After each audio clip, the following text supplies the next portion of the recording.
San Antonio de Padua, dakila kang patriarka, apostol sa pananampalataya, aming ulirang ama.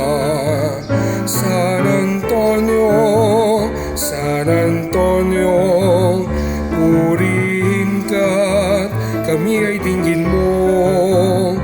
Saklolohan, pamagitanan, pag-ibig namin sa'yo'y walang hanggan.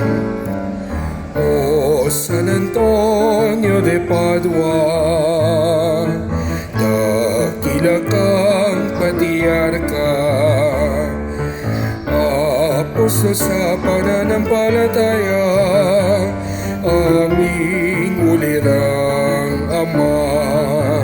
San Antonio, San Antonio, purihin ka't kami ay dinggin mo. Saklolohan, pamagitanan, pag-ibig namin sa'yo'y walang hanggan. San Antonio, San Antonio, purihin ka't kami ay dinggin mo. Saklolohan,